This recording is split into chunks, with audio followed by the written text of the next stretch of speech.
Hello students, icon টিউটোরিয়ালসের পক্ষ থেকে স্বাগত জানাচ্ছি। আমরা রসায়ন তৃতীয় অধ্যায় আজকে শুরু করব।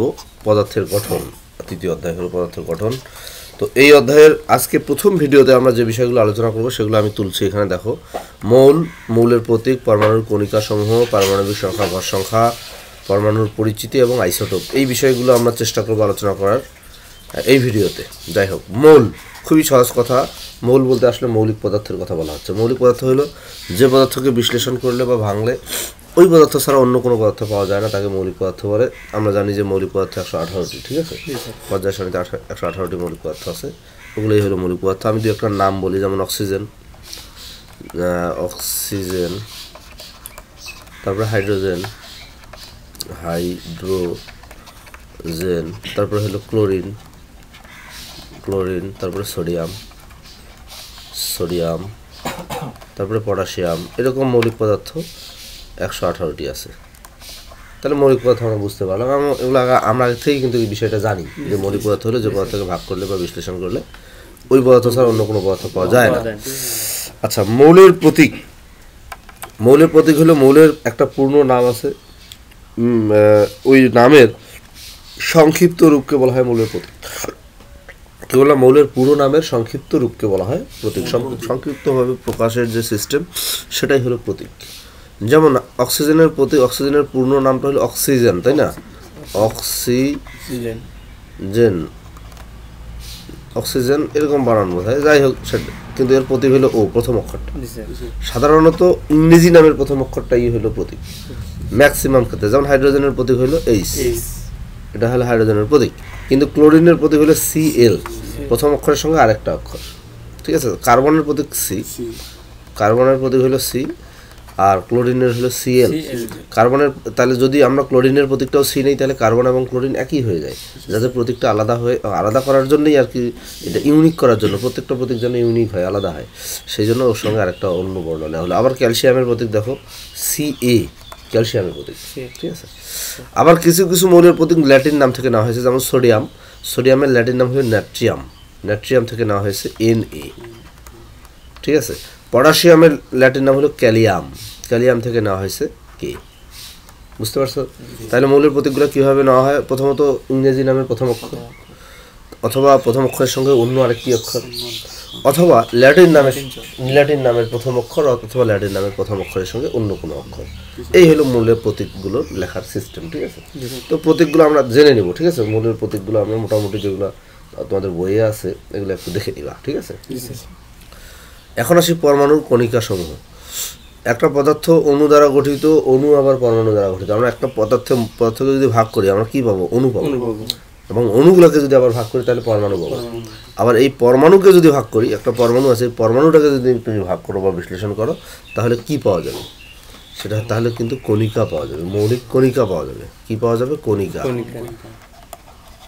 পাওয়া যাবে, ঠিক আছে? তো পরমাণুর মৌলিক কণিকা হলো 3 প্রকার। একটা হলো ইলেকট্রন, প্রোটন এবং নিউট্রন। 1 নম্বরে হলো ইলেকট্রন, 2 নম্বরে হলো প্রোটন, আর 3 নম্বরে হলো নিউট্রন। তাহলে পরমাণু কয় প্রকার মৌলিক কণিকা দ্বারা গঠিত? 3 প্রকার, ইলেকট্রন, প্রোটন এবং নিউট্রন দ্বারা গঠিত। এই 3 প্রকার কণিকার সংক্ষিপ্ত বর্ণনা তোমাদের বইয়ে কিন্তু দেওয়া আছে, ঠিক আছে? তো এই বর্ণনাটা আমরা একটু দেখে নিব। দেখো, পরমাণুর কণিকা সমূহ, আমরা বইটা তোমাদের বইয়ের PDF ফরম্যাটটা আমি বের করছি। দেখো, পরমাণুতে প্রোটন, ইলেকট্রন ও নিউট্রন সহ বিভিন্ন কণিকা রয়েছে। এই 3টি পরমাণুর স্থায়ী কণিকা। এই যে প্রোটন, ইলেকট্রন, নিউট্রন, এগুলো হলো স্থায়ী কণিকা। এগুলো ছাড়া আরও কিন্তু কণিকা আছে, সেগুলো অস্থায়ী। তো আমাদের আলোচনা কিন্তু এই 3 প্রকার কণিকা নিয়েই হবে। স্বাভাবিক অবস্থায় পরমাণুর প্রোটন ও ইলেকট্রন সমান সংখ্যা থাকে, প্রোটন আর ইলেকট্রনের সংখ্যা সমান থাকে। নিউট্রন সংখ্যা কখনো সমান, আবার কখনো বেশি থাকে। ভিন্ন ভিন্ন মৌলের প্রতিটি পরমাণুই একই বৈশিষ্ট্যের অধিকারী। প্রোটন ও নিউট্রনের আপেক্ষিক ভর সমান, প্রোটন এবং নিউট্রনের ভর কিন্তু সমান। ইলেকট্রনের ভর, আপেক্ষিক ভর একটি প্রোটন বা একটি নিউট্রনের ভরের 1/1840 ভাগের সমান। মানে ইলেকট্রনের ভরটা অনেক কম। একটা ইলেকট্রনের ভর একটা প্রোটন বা একটা নিউট্রনের ভরে 1840 ভাগের 1 ভাগের সমান। মানে একটা প্রোটনকে যদি 1840 ভাগ করো, প্রতি ভাগের ওজন যত হবে একটা ইলেকট্রনের ভরও তত হবে, অনেক কম ভর। এত কম যে এর ভর নেই বললেই চলে, ইলেকট্রনের ভরটাকে নেই বললেই চলে। তবে প্রতিটি কণিকারই প্রকৃত ভর রয়েছে, আবার নিজস্ব একটা ভর আছে। আমি এই ছকটা দেখানোর জন্যই আমি তোমাদের এই পৃষ্ঠাটা ওপেন করছি। দেখো, প্রোটন এর প্রতীক হলো পি, আপেক্ষিক ভর হলো 1, আপেক্ষিক আধান হলো +1, প্রকৃত ভর হলো এটা, দেখো এত গ্রাম, প্রকৃত আধান হলো এটা মুখস্থ করতে হবে ভর এবং আধানগুলো, ঠিক আছে। তারপরে নিউট্রনের n, আপেক্ষিক ভর হইল 1, আপেক্ষিক আধান হইল 0, নিউট্রনের আধান কিন্তু 0। নিউট্রন কথাটা আসছে নিউট্রাল থেকে, নিউট্রন কথাটা আসছে কোথা থেকে? নিউট্রাল থেকে। আচ্ছা, যাই হোক, প্রকৃত ভর দেখো দুইটারে প্রকৃত ভর একই, এটার প্রকৃত ভর এটার প্রকৃত ভর একই, কিন্তু এখানে 1.67 আছে আর এখানে আছে 1.675। তো এই সংখ্যাটাকে আসলে কাছাকাছি বলা যায়। প্রকৃত আধান হইল 0, আপেক্ষিক আধানও 0। তাহলে নিউটনের এই জায়গায় প্রোটন আর নিউটনের মধ্যে ডিফারেন্সটা কোথায়? ডিফারেন্স হলো প্রোটনের আধান প্লাস আর নিউটনের কিন্তু আধান 0, মাইনাস না 0, নিউটনের আধান 0। ইলেকট্রন দেখো এর প্রতীক হলো ই, আপেক্ষিক ভর এই যে 1/1840, আপেক্ষিক আধান হইল -1। প্রকৃত ভর দেখো অনেক কম এদের চেয়ে, এই যে পাওয়ারটা দেখো এখানে 10 এর উপরে -24 আর এখানে 10 এর উপরে -28, এটা অনেক কম, অনেক ছোট সংখ্যা। আর এই যে প্রকৃত আধান, অরিজিনাল আধানটা, সেটা হলো এইটা। একটা জিনিস লক্ষ্য করো, আধান প্রোটন এবং ইলেকট্রনের আধান কিন্তু সমান। দেখো এই আধান আর এই আধান সমান, কি দুইটা সমান না? বাট এখানে কিন্তু এটা ধনাত্মক আধান, এটা হলো ঋণাত্মক আধান, এখানে কোনো চিহ্ন নাই, মানে প্লাস, আর এখানে আছে মাইনাস। এবং আপেক্ষিক আধান দেখো এর হলো +1, এর হলো -1। তাহলে প্রোটনের আধান আপেক্ষিক আধান হলো +1 আর ইলেকট্রনের -1। আমরা বিভিন্ন ক্যালকুলেশনের সময় এই আপেক্ষিক আধানটাই ব্যবহার করব, ঠিক আছে। বিভিন্ন হিসাব নিকাশে আমরা আপেক্ষিক ভরগুলোই ব্যবহার করব, কিন্তু প্রকৃত ভর এবং আধান এগুলো মুখস্থ করতে হবে, এগুলো লাগবে, জানতে হবে, ঠিক আছে। প্রত্যেকটা কণিকার প্রকৃত ভর কত, প্রকৃত আধান কত, এগুলো অবশ্যই মনে রাখতে হবে। আপেক্ষিক ভর এবং আপেক্ষিক আধান এমনিতেই মনে থাকে, ঠিক আছে। যেহেতু আপেক্ষিক ভরগুলো দেখো 1, 1 আর এটা হলো 1/1840, আর আপেক্ষিক আধান দেখো প্রোটন হলো +1, নিউট্রন 0 আর ইলেকট্রন হলো -1। এগুলো মনে থাকে, কিন্তু এই সংখ্যাগুলো একটু মনে রাখতে হবে, ঠিক আছে। এখানে এই ছবিটা একটু দেখো, এটা একটা পরমাণুর ছবি, ঠিক আছে। এই যে মাঝখানে দেখো গোল গোল করে দেওয়া হয়েছে, এগুলো কিন্তু এটা হলো নিউক্লিয়াস, এই জিনিসটা হলো নিউক্লিয়াস, ঠিক আছে। নিউক্লিয়াসের মধ্যে নিউট্রন আর প্রোটন আছে, এখানে যদি একটু গোল করে দেওয়া হতো তাহলে ভালো হতো। নিউক্লিয়াসের মধ্যে থাকে নিউট্রন আর প্রোটন, আর এই যে বাইরে যে বিভিন্ন কক্ষপথে দেখো এগুলো হলো ইলেকট্রনগুলো ঘুরতেছে, ঠিক আছে। আচ্ছা, এখানে আরেকটা জিনিস বলি, নিউক্লিয়াসে যে প্রোটন এবং নিউট্রন থাকে, এই যে এদের মোট সংখ্যাটাকে বলে নিউক্লিয়ন সংখ্যা বা ভর সংখ্যা। কি বলে? নিউক্লিয়ন সংখ্যা বা ভর সংখ্যা। এবং শুধু যে প্রোটন থাকে, প্রোটনের সংখ্যাটাকে বলা হচ্ছে পারমাণবিক সংখ্যা, ঠিক আছে। আমাদের আলোচনার বিষয় কিন্তু ছিল, দেখো পারমাণবিক সংখ্যা ছিল আমাদের। দেখো আমি বলছি পারমাণবিক সংখ্যা এবং ভর সংখ্যা আলোচনা করব। তো পারমাণবিক সংখ্যা আমি বলি, পারমাণবিক সংখ্যা হলো প্রোটন। দেখো এখানে একটা আমি পরমাণুর চিত্র আঁকছি, এই মাঝখানে যে জিনিসটা আছে এটা হলো নিউক্লিয়াস, ঠিক আছে। মাঝখানের বস্তুটা হলো নিউক্লিয়াস, এটা ভারী বস্তু, এবং এটা নিয়ে আরও আলোচনা আছে, কিন্তু পরে আমরা আলোচনা করব। এখানে থাকে প্রোটন আর নিউট্রন, আর বাইরে বিভিন্ন কক্ষপথে যে ইলেকট্রনগুলো ঘূর্ণায়মান থাকে।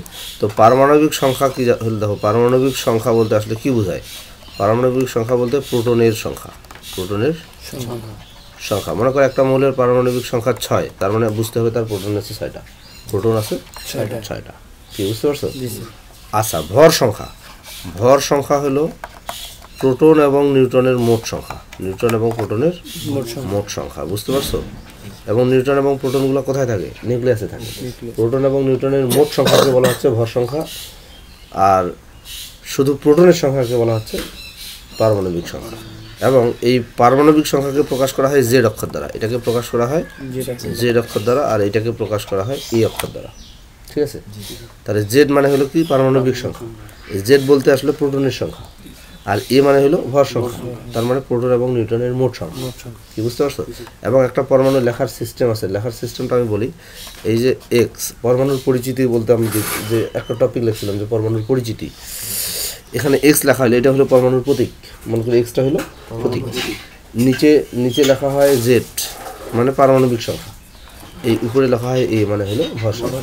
আমি জিনিসটা একটু ক্লিয়ার করি, এখানে আমি অ্যালুমিনিয়াম লিখলাম, এখানে লিখলাম 13, এখানে লিখলাম 27, ঠিক আছে, তাহলে বুঝতে হবে এটা হলো পারমাণবিক সংখ্যা, এটা হলো ভর সংখ্যা। নিচে যেটা লিখবো সেটা কি পারমাণবিক সংখ্যা, উপরে যেটা লিখবো সেটা কি ভর সংখ্যা। তো এখন এই সংকেতটা দেখে এই সংকেতটা দেখে তোমাদেরকে বলতে হবে যে এই পরমাণুর পারমাণবিক সংখ্যা কত, পারমাণবিক সংখ্যা কত, পারমাণবিক সংখ্যা হলো 13, মানে এ সমান 13। ভর সংখ্যা কত, ভর সংখ্যা জেড সমান কত 27, বুঝা গেছে? তাহলে এখন বলো এই পরমাণুটার প্রোটন সংখ্যা কত, প্রোটন সংখ্যা কত? প্রোটন সংখ্যাটাই তো পারমাণবিক সংখ্যা। কি পারমাণবিক সংখ্যা কাকে বলে? প্রোটনের সংখ্যাকে পারমাণবিক সংখ্যা বলে।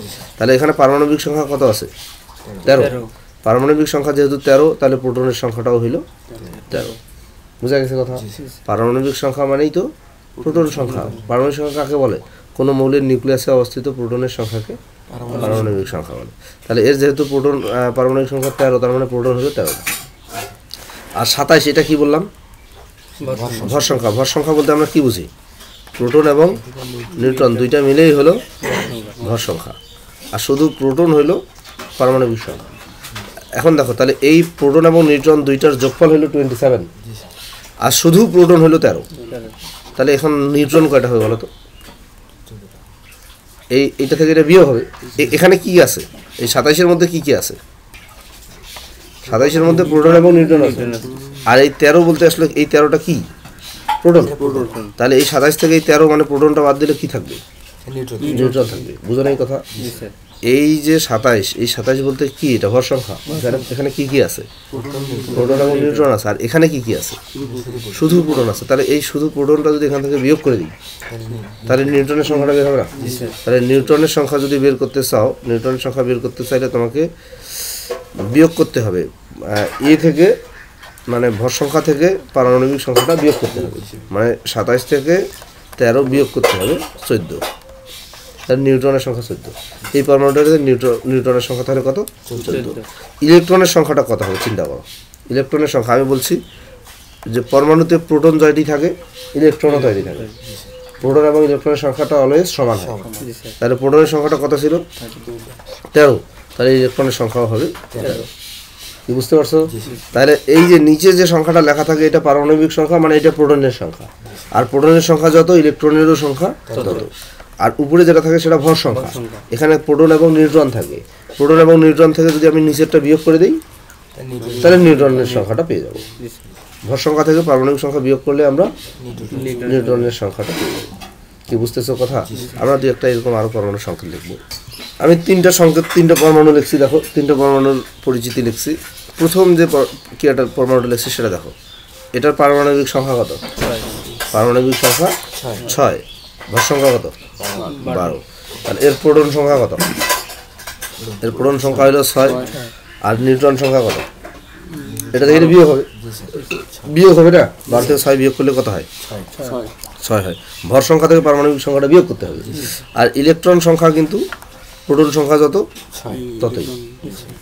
এই দুইটা অলওয়েজ সমান হবে। প্রোটন এবং ইলেকট্রন সবসময় কি হবে? সমান হবে। বুঝতে পারছো? আচ্ছা, এখন এখানে আসো। এখানে পারমাণবিক সংখ্যা 6, ভর সংখ্যা 13। তাহলে প্রোটন সংখ্যা কত? 6। নিউট্রন সংখ্যা কত? বিয়োগ করলে 7। ইলেকট্রন সংখ্যা কত? 6। কেন 6 বলো তো?